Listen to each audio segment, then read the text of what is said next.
तो कांग्रेस की कसरत क्या पूरी होगी हसरत? मसला सियासी कसरत से जुड़ा है।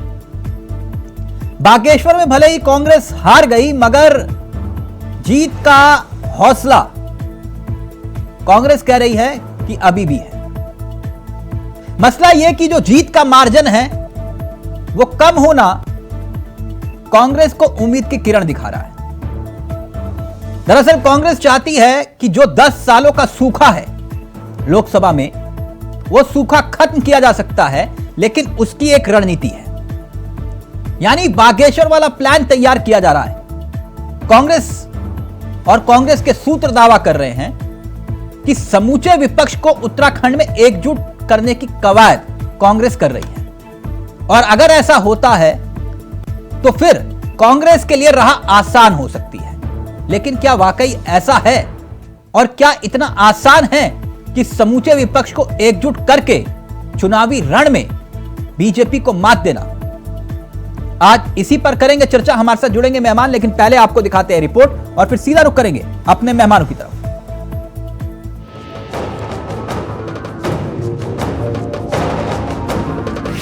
बागेश्वर विधानसभा उपचुनाव में कांग्रेस जीत के मुहाने पर पहुंचकर बेशक हार गई हो, लेकिन आने वाले लोकसभा चुनाव में बीजेपी को टक्कर देने का हौसला उसने जुटा लिया है।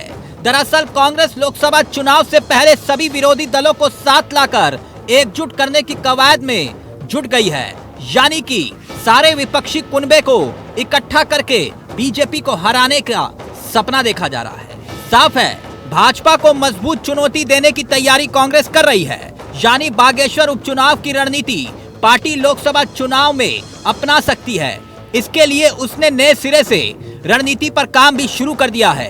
पार्टी के प्रदेश प्रवक्ता की माने तो बागेश्वर उपचुनाव में कांग्रेस काफी हद तक मतदाताओं तक पहुंचने में कामयाब रही। बीजेपी की माने तो जनता कांग्रेस के माया जाल में नहीं फंसने वाली। जनता को सच्चाई का इल्म है कि विकास के लिए कौन सी पार्टी काम कर रही है।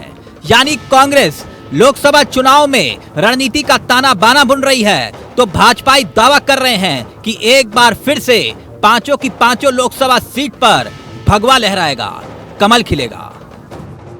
उत्तराखंड के अंदर आप देख रहे हैं जिस तरीके से सरकार के खिलाफ माहौल है, बेरोजगार लगातार आंदोलन कर रहे हैं, मातृशक्ति कानून व्यवस्था पर लगातार सवाल खड़े कर रही है। जिस तरीके से डबल इंजन की बात करने वाली सरकार आज तक उत्तराखंड में डबल इंजन नहीं उतार पाई, तो लगातार सरकार की ओर से बातें ही बातें हो रही हैं, बयानबाजी हो रही है।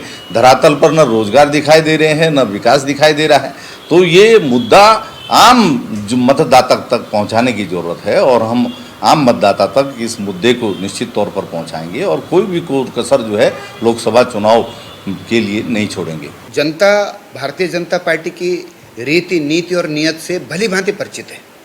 कांग्रेस ने देश को छला है और देश की जनता इसको अब समझ चुकी है। जहां तक उनकी इस बात की समझ नहीं बढ़ी है, वहां तक समझ लगातार बढ़ती जा रही है कि कांग्रेस ने देश के साथ छलावा किया है। चाहे वो हमारे पिछड़े वर्ग के लोग हों, अनुसूचित जाति के लोग हों, धीरे धीरे उनकी समझ बढ़ती जा रही है और वो भारतीय जनता पार्टी के साथ में जुड़ते जा रहे हैं। बागेश्वर का जो उपचुनाव हुआ है, समीकरण कई बार बनते हैं, कई बार बिगड़ते भी हैं। ये केवल एक समीकरणों का खेल है, लेकिन अंततः जो है जीत भाजपा की हुई है। आने वाले समय में भी, लोकसभा चुनाव में भी मुझे लगता है कि कांग्रेस कहीं नहीं टिकेगी। और जैसा पिछली बार हुआ है कि कई जगह उन्होंने अपनी जमानतें जब्त की हैं, इस बार भी वो जमानत बचाने के लाले पड़ेंगे। बागेश्वर उपचुनाव उत्तराखंड में सियासी दलों के लिए लोकसभा चुनाव से पहले का सेमीफाइनल था, जिसमें सफलता तो बीजेपी को मिली है, लेकिन जिस तरह से चुनाव के नतीजे सामने आए हैं, उससे बीजेपी की चिंताएं भी बढ़ गई हैं। कांग्रेस अब इस बागेश्वर चुनाव को अपने लिए शुभ संकेत मान रही है और लोकसभा चुनाव में बड़ा उलटफेर का सपना संजो रही है। लेकिन क्या ये इतना आसान हो पाएगा? अबे कैंतुरा, इंडिया वॉइस, देहरादून। तो कांग्रेस की कसरत क्या पूरी होगी हसरत? सीधा रुख करेंगे अपने मेहमानों की तरफ। आपको बता दें आज हमारे साथ चर्चा में जो मेहमान शामिल हो रहे हैं उनसे आपका परिचय करवा देते हैं। स्क्रीन पर आ चुके हैं सुनीता प्रकाश, कांग्रेस का चेहरा है, विनोद सुयाल साहब बीजेपी के अनुभवी चेहरे हैं और साथ साथ संगीता जी आम आदमी पार्टी का युवा चेहरा है। आप सभी का बहुत बहुत स्वागत है। सबसे पहले मैं सुनीता जी आपसे इस चर्चा की शुरुआत करना चाहूंगा क्या वाकई कांग्रेस बागेश्वर वाली रणनीति पर विचार कर रही है कि प्रत्याशी आपका और चेहरा हमारा, कोई दिक्कत नहीं? क्या वाकई एकजुट करने की कवायद हो रही है समूचे विपक्ष को? देखिए जी, यहाँ पे कहना चाहूंगी कि कांग्रेस अब पिछले कई समय से जो है जनता के बीच में है, जिसका परिणाम आपको बागेश्वर में मिला है। यहाँ पे ये नहीं बोले कि हमने कोई दूसरा कैंडिडेट लिया, नहीं, जनता त्रस्त है बीजेपी से, क्योंकि जो पहाड़ के मुद्दे हैं, जो पहाड़ के विकास के मुद्दे हैं, वो जनता त्रस्त है, तब भी भाजपा ही जीत रहे हैं। देखिए नहीं, आपने देखा है अभी आपने देखा है कि जनता कितनी त्रस्त है। भू कानून के लोग सड़कों पे हैं। नहीं, मैं तो पैमाना तो वो देखिए, त्रस्त का पैमाना होता है कि जनता ने वोट नहीं किया। अब जनता कह रही है कि जिताएंगे बीजेपी को, आप कह रहे हो त्रस्त है। अब आप मुझे त्रस्त करेंगे, मैं आपको वोट क्यों दूंगा? नहीं, देखिए ऐसा नहीं है। हाँ। अभी जो है बीजेपी पूर्ण बहुमत के इतने अहंकारी हो गई है कि उनके जनता के मुद्दों से बहुत दूर हो गई है। जैसे कि मैंने कहा, आपके भू कानून, लोकायुक्त हो गया, आपका बेरोजगारी। सुनीता जी, आज ये भू कानून वाली बात ही नहीं कर रहा ना, मैं ना लोकायुक्त की बात कर, मैं कह रहा हूं कि क्या वाकई में आप लोग एकजुट होने की कोशिश कर रहे हैं? एकजुट होने की मैं पूछ रहा हूँ। देखिए तिलक जी, आपने बागेश्वर में देखा है, कांग्रेस ने एकजुट होकर के जो है चुनाव को लड़ा है। कौन से परिणाम हमने बराबर की टक्कर दी है बागेश्वर में। अच्छा, बागेश्वर में एकजुट होकर एकजुट होकर के लड़ा है हमने। प्रत्याशी एक्सपोर्ट करने वाला मसला नहीं है ना। एकजुट होने का मतलब यह है कि समूचा विपक्ष एक साथ। देखिए, लोकसभा के लिए हमारे पास कैंडिडेट बहुत मजबूत कैंडिडेट है। नहीं, आपके पास तो मजबूत कैंडिडेट है, मैं जानता हूँ। नहीं पड़ेगी, जी। मजबूत कैंडिडेट और रणनीति दोनों अलग अलग है ना। मैं आपसे पूछ रहा हूँ, मेरे सवाल को समझिए, मेरा सवाल सुन लीजिए, फिर उसके बाद उत्तर दीजिएगा आराम से, कि क्या वाकई आप लोग एकजुट, समूचा विपक्ष एकजुट होने की कवायद कर रहा है? मेरा प्रश्न मूलतः सिंपल सा था। देखिए तिलक जी, मैं यहाँ कहना चाहूंगी कि आपको उत्तराखंड में नहीं दिखाई दिया, बागेश्वर में, लेकिन आप यूपी में आपने गोटी का चुनाव देखा है। वो मेरे ख्याल से पूरे इंडिया की चुनाव जीता है, और कितनी बुरी हार जो है बीजेपी को वहाँ पे मिली है। तो हमें उत्तराखंड की बात, मुझे उत्तर प्रदेश घोसी ले गए। घोसी में क्यों हारे आपको मालूम है? इंडिया का अभी उत्तराखंड के चुनाव में नहीं दिखाई दिया उसका असर। घोसी में आपने प्रत्याशी नहीं उतारा क्योंकि आपके पास प्रत्याशी नहीं था। देखिए वहाँ पे बसपा ने प्रत्याशी नहीं उतारा क्योंकि उस बसपा ने कहा कि ताकत आजमा लो। एक मिनट संगीता जी, आ रहा हूं मैं सियाल साहब, क्योंकि आज इनका आपस का मसला है। संगीता जी, ये कह रहे हैं कि एक साथ एकजुटता की बात की जा रही है। लगता है आपको आपके साथ तो मामला फिट हो सकता है क्योंकि आपके पास संगठन नहीं, प्रत्याशी नहीं, तो आप लोग तो मजबूरी में चलिए हाथ मिला लीजिए, लेकिन बाकी विपक्ष एक साथ आ जाए, और विपक्ष तो वैसे भी उत्तराखंड में तो मुख्य विपक्षी दल तो कांग्रेस ही है। ये समझ में नहीं आया फॉर्मूला मुझे। देखिए तिलक भाई, लोकसभा चुनाव के लिए जो 26 दल एक साथ आकर गठबंधन बनाया है, चुनाव उसी के तहत होगा। और जो लोकसभा चुनाव है वो सारी पार्टियां मिलकर के, जो भी गठबंधन में इंडिया अलायंस है हमारा, उसके साथ मिलकर ही लड़ रहे हैं। तो जिस तरह भी सीटों का बंटवारा होगा उसी के अनुसार चुनाव लड़ा जाएगा। तो देखिए, इसमें कोई दो राय नहीं है कि हम मिलकर के चुनाव नहीं लड़ रहे हैं। लोकसभा चुनाव हम पूरे देश में मिलकर के लड़ रहे हैं, तो उत्तराखंड भी देश का हिस्सा है और यहाँ भी हम मिलकर ही चुनाव लड़ेंगे। कहां पर मिलकर लड़ेंगे? उत्तराखंड में? पूरे देश में जब तिलक भाई मिलकर के चुनाव लड़ रहे हैं तो उत्तराखंड कोई अलग है क्या? अच्छा, बागेश्वर में आपके जो कैंडिडेट रहे पुराने, अब वो कांग्रेसी हो गए, उनके प्रचार में कितने नेता गए थे आम आदमी पार्टी के? तिलक भाई, अभी बात आपने लोकसभा की। अच्छा, उसकी बात बागेश्वर की नहीं करो। विधानसभा और लोकसभा दोनों चुनावों में अंतर है। इंडिया अलायंस लोकसभा चुनाव के लिए बना है और आप लगातार उसके प्रोसीजर को भी देख रहे हैं, लगातार उसकी जो गतिविधियां हो रही हैं उसे भी देख रहे हैं।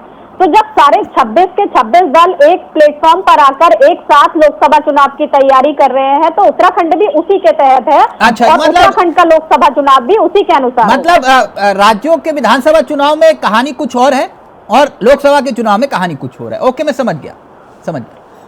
विनोद सियाल साहब, सुन रहे हैं आप? वो कह रहे हैं कि हम सबको इकट्ठा कर लेंगे और फिर आपको चुनाव में हराएंगे, यानी कि 10 साल का सूखा खत्म करने के लिए कांग्रेस की एक नई रणनीति उत्तराखंड में।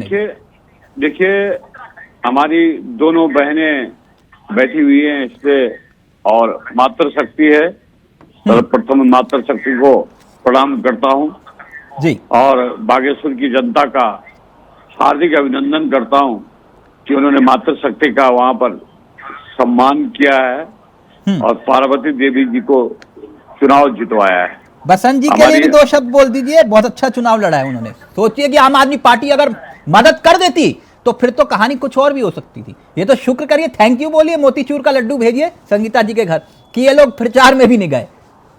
ऐसा है हाँ। आम आदमी पार्टी, मैं व्यक्तिगत रूप से जो बहन आज डिबेट में शामिल हो रही, मैं इनके लिए नहीं कह रहा हूँ कि कोई दोनों बहनें अपने ऊपर न लें, क्योंकि ये इनके पीछे बैठे हुए जो पापी हैं, जो कांग्रेस पार्टी के, उन्होंने ऐसी बहनें आगे कर दी हैं जिनके सामने बोलने में कई बार ऐसा लगता है कि ये हमारी बहनें। आपको इस बात का संदेह है कि ये एक साथ चुनाव नहीं लड़ सकते? आपको संदेह हो रहा है क्या इस बात का?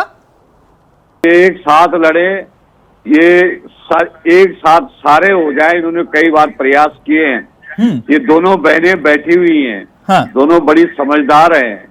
जो हमारी बहन आप पार्टी की है, कांग्रेस पार्टी की है। हाँ। जिस तरह से इन्होंने, आम आदमी पार्टी ने कांग्रेस पार्टी को जितने आरोप लगाए, जिस तरह के दावे किए, और बहन शीला दीक्षित का जिस तरह स्वर्गीय अब वो वाली बातें मत करिए ना, अब बातें पुरानी हो गई। अब नया आम आदमी पार्टी है, तो वो कह रहे कि हम मिलकर करेंगे, लड़ेंगे, तो क्या दिक्कत? अगर आप पीडीपी के साथ हाथ मिला सकते हो तो ये मिला सकते, क्या दिक्कत? इनको ईर्षा हो गई है। हाँ। ईर्षा का कोई इलाज हमारे पास है नहीं, क्योंकि अभी G20 का सम्मेलन हुआ। हाँ। तो ये बड़े खुश हो रहे थे कि देश के अंदर जो है तो पाकिस्तान ने भाग नहीं लिया, चाइना ने भाग नहीं लिया। जब चाइना और पाकिस्तान भारत के खिलाफ बोलता है तो इनका गठबंधन और इनका नेता नहीं है ना। मैं उत्तराखंड की बात कर रहा हूँ। आप लोग कुछ प्लान कर रहे हैं, कुछ अलग से प्लान नहीं कर रहे? निश्चित रूप से उत्तराखंड की जनता ने जो विश्वास हमको दिया है। हाँ। और जिस तरह से बागेश्वर की जनता ने हमारा सम्मान किया है, हमारा जो वोट बैंक था वो 1000 और बढ़ा है, और ये सब मिलकर एक भी हुए। विभिन्न प्रकार के इन्होंने प्रपंच किए। हमारे युवा मुख्यमंत्री, यशस्वी मुख्यमंत्री पुष्कर सिंह धामी जी के जो निर्णय थे, जनता ने उन पर मोहर लगाई है। अरे धामी जी के चेहरे पर वोट मिलेगा लोकसभा में या फिर आपके सांसदों के परफॉर्मेंस पर, क्या लगता है आपको? निश्चित रूप से हमारे सांसद 500-400 का जो परफॉर्मेंस है जनता के बीच में, जिस तरह उनकी सहभागिता है, उस पर भी वोट मिलेगा। धामी जी के चेहरे पर भी वोट मिलेगा। हाँ। विश्व विख्यात नेता नरेंद्र भाई मोदी के चेहरे पर भी वोट मिलेगा। हाँ। हमारी पार्टी और हमारे कार्यकर्ता जो गांव विनोद जी आज कह रहे हैं, मैं चैलेंज करता हूं, पहले 2014, 2019 और 2024 5 की 5 लेंगे। कह रहे पांचों पर कमल खिलेगा। परफॉर्मेंस सांसदों की अलग होगी, सीएम साहब की अलग होगी, और विश्व विख्यात प्रधानमंत्री जी की अलग होगी। जी जवाब दीजिए। कहना चाहूंगी कि ये डबल इंजन जो है पूर्णतः फेल है, और जनता समझ गई है कि उन्हें जो पूर्ण बहुमत दिया, प्रचंड बहुमत इनको दिया है, उससे बड़ी गलती हो गई है। क्योंकि आप देखिए ना, इतना समय में बेरोजगार जैसे सड़कों पर है, भू कानून के लिए पूरी जनता सड़कों पर है, लोकतांत्रिक नहीं लेके आ रहे हैं, भ्रष्टाचार चरम पर है, और जो है कोरोना वायरस जो है वो धरने पर है, हर कोई तो सड़क पर है। तो भाजपा कर क्या रही है यहाँ पे? 10 साल तक राज किया है, तो जनता जो है तो आप ऐसी बात नहीं बोली आपने, कौन पट्टी मैंने आपको कांग्रेस पार्टी क्या कहती है भू कानून के बारे में? क्या कहना है भू कानून के बारे में? आपने क्या किया? उसके बारे में आप कहना नहीं चाहती है? पता नहीं आप अपनी पार्टी की आंदोलनकारियों का जो 10 वापस कर दिया है। कब बनाएंगे? कब तक हम खाते रहेंगे? उत्तराखंड की जनता को खाते रहेंगे आप?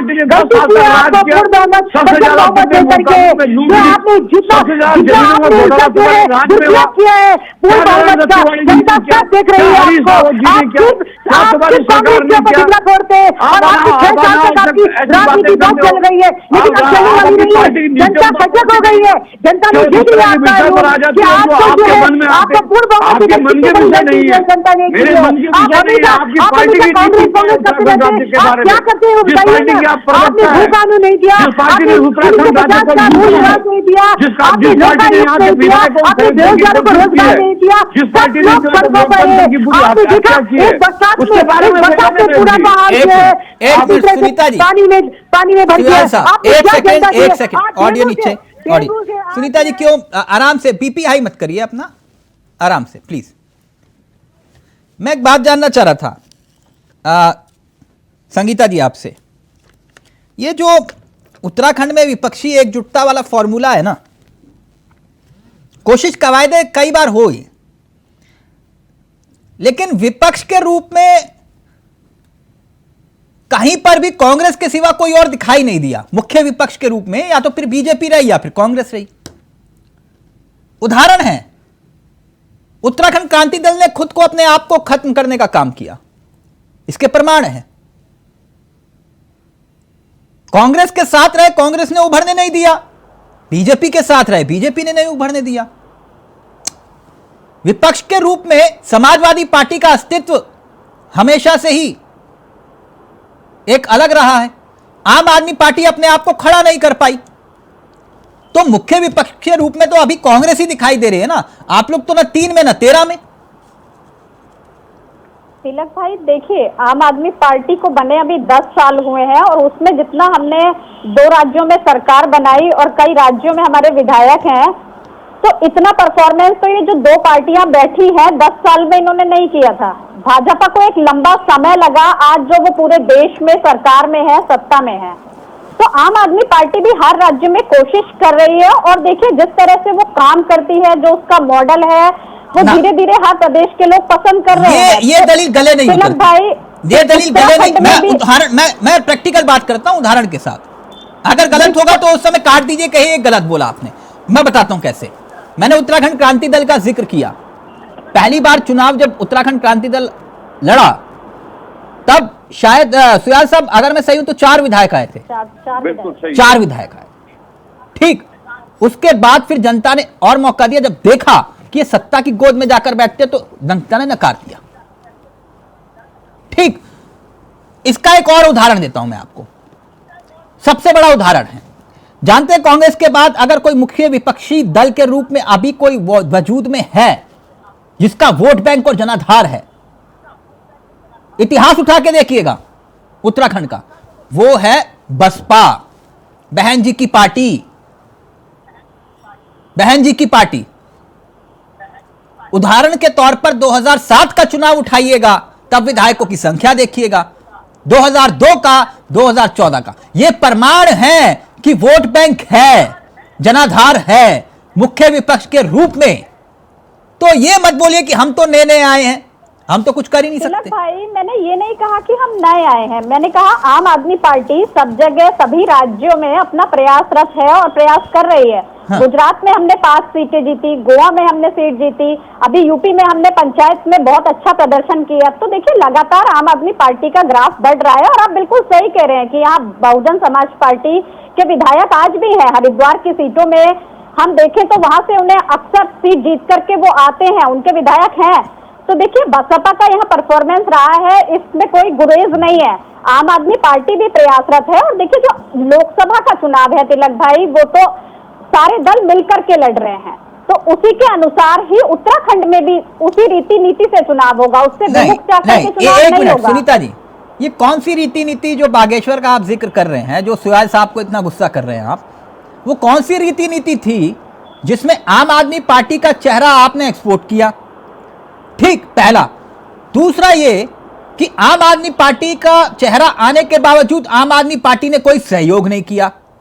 तीसरा फैक्टर कि उत्तराखंड क्रांति दल और समाजवादी पार्टी, भले ही कितने ही वोट मिले हो वो बात अलग है, लेकिन जोड़ लीजिएगा तो मार्जिन और कम हो सकता था।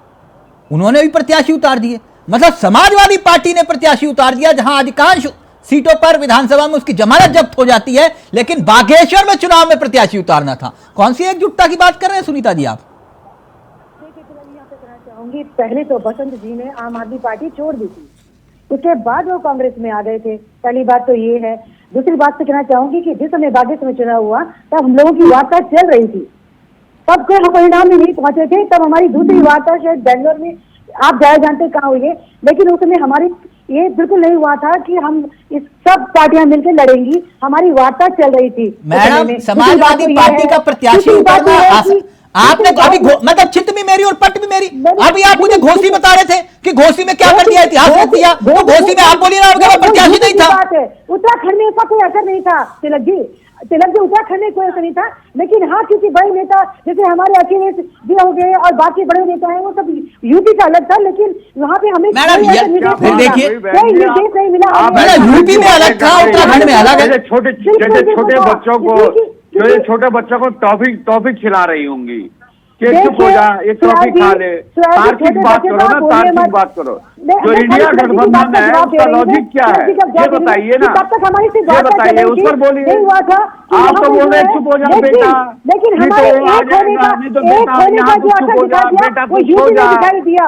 इस तरह की बातें मत करो ना, लॉजिक की बातें करो। दूसरी बात मैं कहना चाहूंगी कि इतना जन पूरा प्रशासन का, मुख्यमंत्री जी का वहां पे बैठ गए जाकर के, और पूरा आपने जितना भी दुरुपयोग शासन प्रशासन का था वहां पे किया, लोगों को गिराने का काम किया। कांग्रेस पार्टी करती थी, ये इससे पहले कांग्रेस पार्टी ने किया था, इसलिए आपको पता है, इसलिए आपको पता है क्योंकि आप उनके पाप के पूरे पाप के भागीदार हो, आप भी उनके पाप में सहभागी रही हो, इसलिए आपको पता है कि सबसे पाप किए जाते हैं।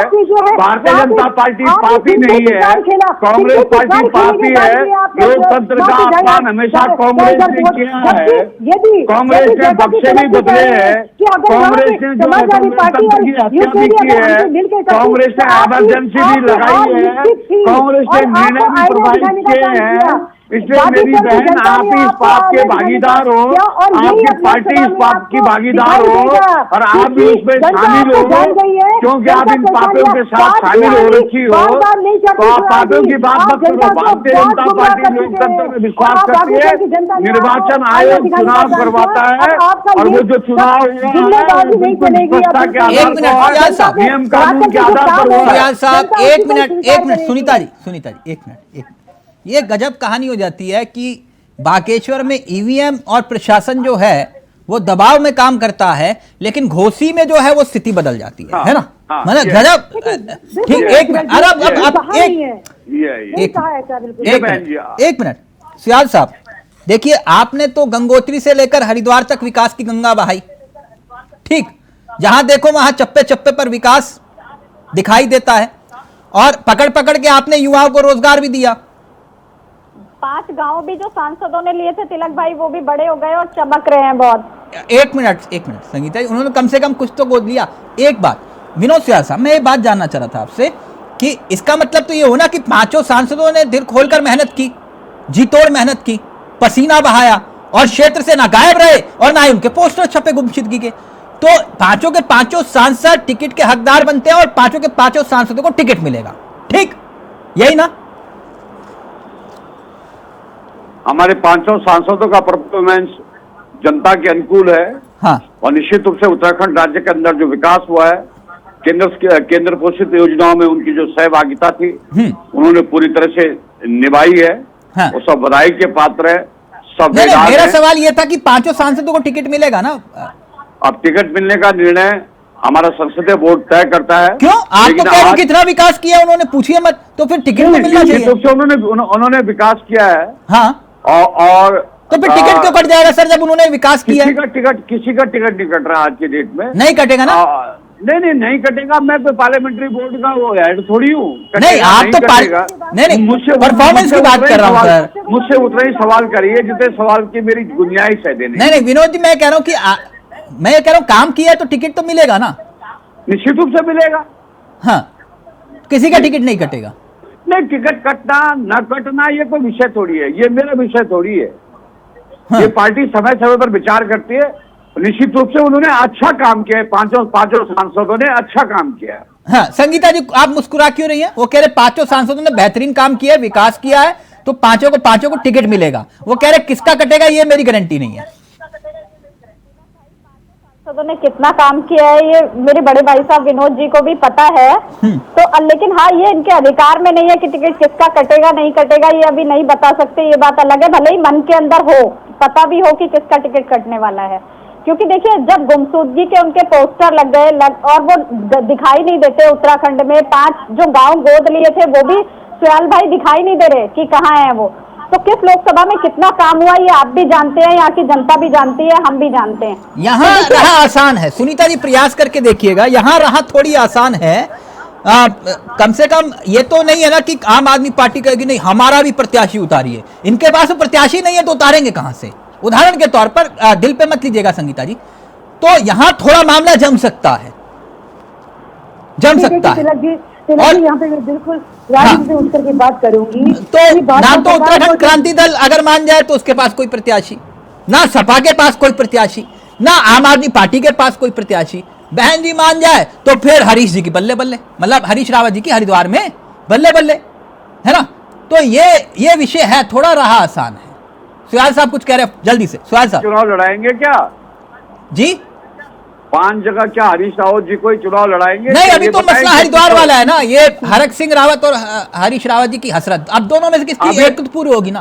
अभी ये प्रत्याशियों के नाम ही गिना दे बहन सुनीता जी कि हमारे पास यहाँ ये दावेदार है, यहाँ ये दावेदार है, जरा वो गिनवा दे, नाम ही गिनवा दे। सुनीता जी छोड़िए, मैं गिनवा देता हूँ सर आपको, जहाँ बोलेंगे वहाँ। सुनीता बहन जी से सुनना चाहता हूँ। अच्छा सुनीता जी आप बोल दीजिए। देखिए पौड़ी से पिछली बार मनीष संजू जी ने लड़ा था, टीवी से हमारे चेतन सिंह जी ने लड़ा था, हरिद्वार से निकाय जी ने लड़ा था। नहीं वो लड़ा था वाली बात नहीं कर रहे, जो लड़ सकते हैं। अभी तो हमारे उनसे मिले का ही नाम है, अभी तो हमारी कमेटी की अहमदाबाद में बैठक होने वाली है, अभी हमारी बैठक होने वाली है और बहुत जल्द आपको नाम भी आपके सामने आ जाएंगे। अभी हैदराबाद में बहुत बड़ी बैठक होने वाली है, लोकसभा चुनाव के ही ऊपर हमारी चर्चा होगी और बहुत जल्दी आपके सामने सबके नाम भी आ जाएंगे, चिंता आप मत कीजिए।